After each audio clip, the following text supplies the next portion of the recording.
I was asked to say a bit about proceeding energy revolution, which is gaining speed, especially in the project of European Renovation Wave.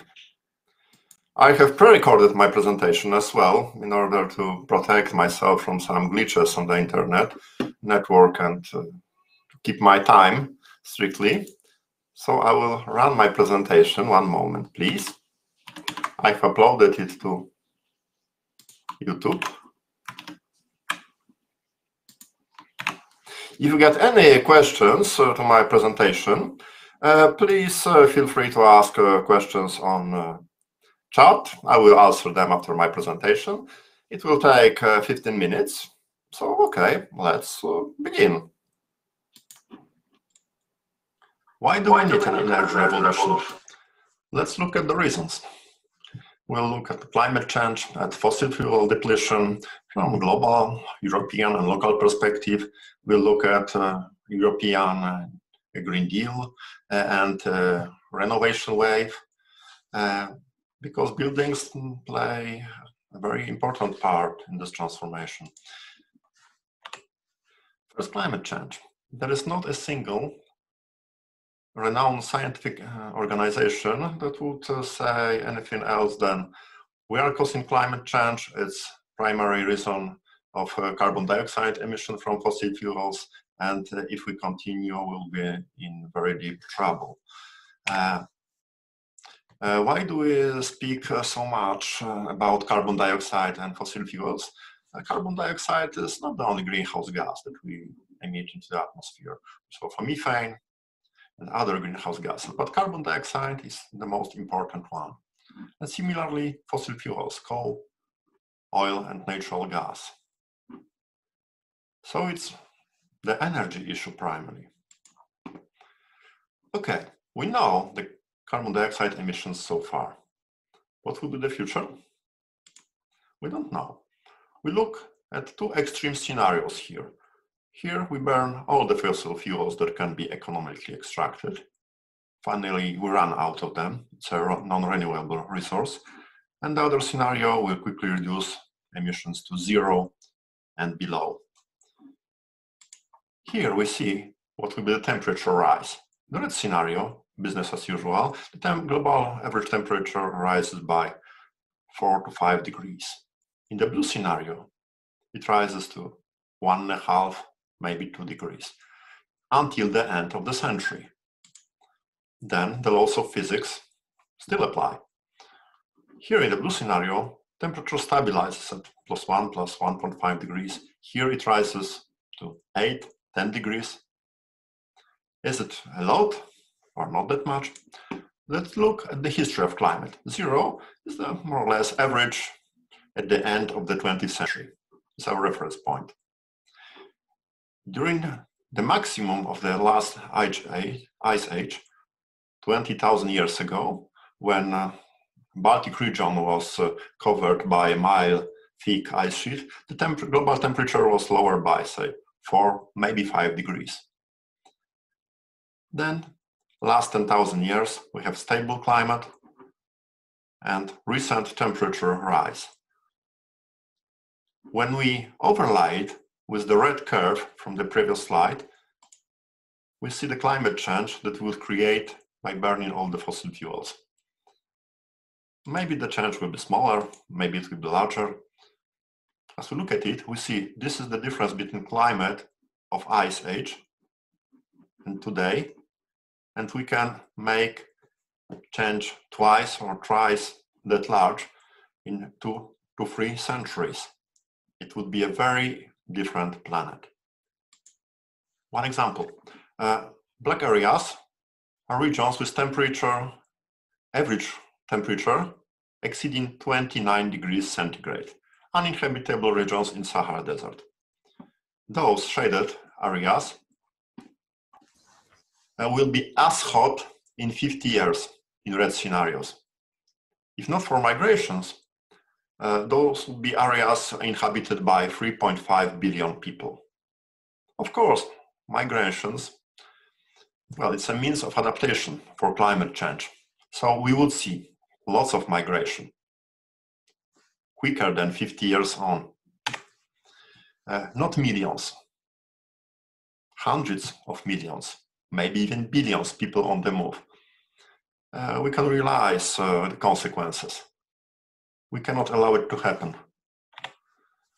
So 5 years ago, nations of the world agreed to halt the increase in the global average temperature to well below 2 degrees above pre-industrial levels, and to pursue efforts to limit the temperature increase to 1.5 degrees.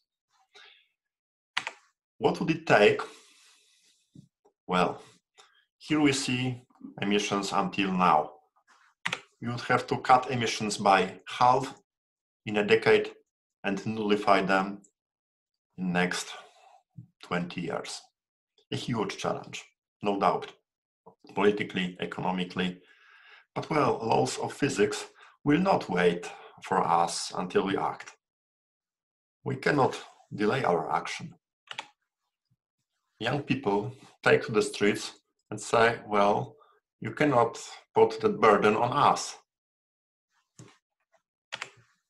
Well, in Poland, we say, of course, we have no oil, we have very little natural gas, but we have got coal, and we defend it.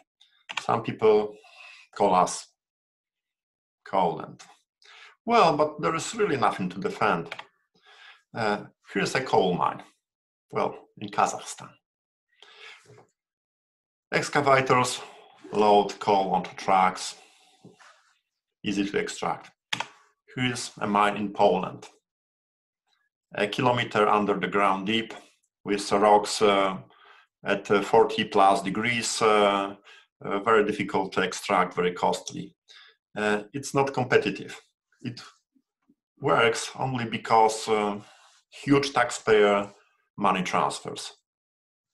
It's not the future of our economy. And we see that coal extraction in Poland is quickly going down.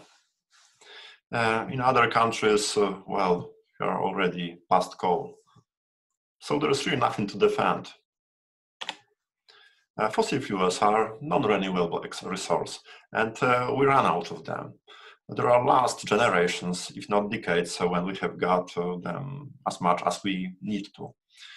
So if those people who say that we cannot run our economy without fossil fuels, if they are right, what would happen to our economy and civilization when we run out of them? Well, we would be in trouble. So we must prove them wrong. Where we are in relation to climate change and fossil fuel depletions, where we are heading, and is this the right direction? Well, it's not. You should look at the zero carbon economy without fossil fuels. Efficiency, clean energy, zero emission technologies and practices like spatial planning. And we address lots of risk.